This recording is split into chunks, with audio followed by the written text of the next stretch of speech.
একজন ধর্ষকের বিচার হয়েছে, একজন ধর্ষকের সরাসরি তাকে ফাঁসি দেওয়া হয়েছে। এই রকম নজির এই বাংলাদেশে একটাও নাই। আপনি আমি যদি সোচ্চার না হই, সজাগ না হই, আইন যদি বাস্তবায়ন করার জন্য চেষ্টা না করি, আগামীকাল আপনার আমার সন্তানকে এভাবে হত্যা করা হবে। যারা আজকে ধর্ষণ করবে, এই ধর্ষণের শাস্তি যেন প্রকাশ্যভাবে মানুষের সামনে যেন তাকে যেন মৃত্যুদণ্ড দিয়ে মানুষের সামনে যেন সাক্ষী দিয়ে ইতিহাস হিসাবে যেন রেখে দেয়। কামিসায় আজকে মারছে, আগামীকালকে আরেকজন মরবে, এইভাবে একজনের পর একজন যাবে, কিন্তু আজকের বিচার আমাদের সামনে কিন্তু হয় নাই। এই দেশে আমাদের বিচারও হচ্ছে না।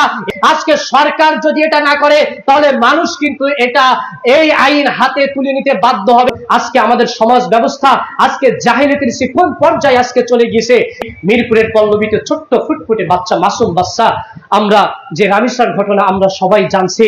আজকে দেখুন, আজকে আমাদের সমাজ ব্যবস্থা আজকে জাহিলিয়াতের কোন পর্যায়ে আজকে চলে গিয়েছে।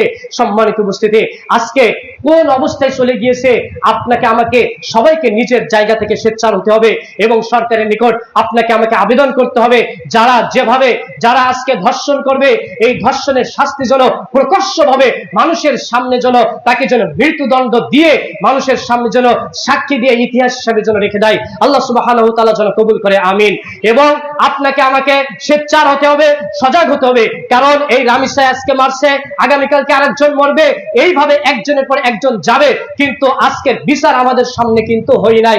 আমরা সবাই কিছুদিন আগে মাগুরার আসিয়ার ঘটনার জানি, আমরা সাইমার কথা জানি, লামিয়ার কথা জানি, ইরামনি, ফারিহা, অসংখ্য ছোট্ট ছোট্ট শিশু বাচ্চারা ধর্ষণ হয়েছে, ধর্ষণের পরে তাদেরকে মেরে ফেলা হয়েছে, কিন্তু আজকে বাংলাদেশের বুকে একজন ধর্ষকের বিচার হয়েছে, একজন ধর্ষকের সরাসরি তাকে ফাঁসি দেওয়া হয়েছে। এই রকম নজির এই বাংলাদেশে একটাও নাই।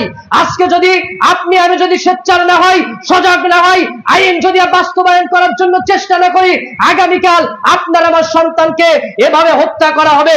আপনি আমি সবাই জানি 2016 সালে পূজা নামে একটি মেয়েকে সাইফুল তাকে মেরে তাকে যৌনাঙ্গ কেটে দিয়েছিল। সেই সাইফুল এই জানুয়ারির 16 তারিখে সারা পেয়ে দিব্যি ঘুরে বেড়াচ্ছে। এইভাবে একটার পর একটা ইস্যু আসবে আর এভাবে চলে যাবে, কিন্তু প্রকৃতপক্ষে এই দেশে আমাদের বিচারও হচ্ছে না, এই দেশে কিছুই হচ্ছে না। এজন্য আপনাকে আমাকে জায়গা থেকে সোচ্চার হতে হবে।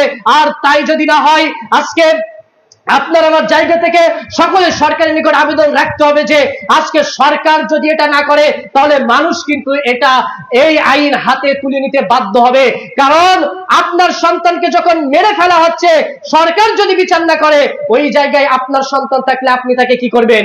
এজন্য আমরা যারা অভিভাবক যারা রয়েছি, আপনাকে আমাকে চেষ্টা করতে হবে দেশে যেন ধর্ষণের এবং হত্যার যে কিসাসের পরিবর্তে কিসাস যেন এটা যেন বাস্তবায়ন হয়। আল্লাহ সুবহানাহু ওয়া তাআলা কবুল করুন।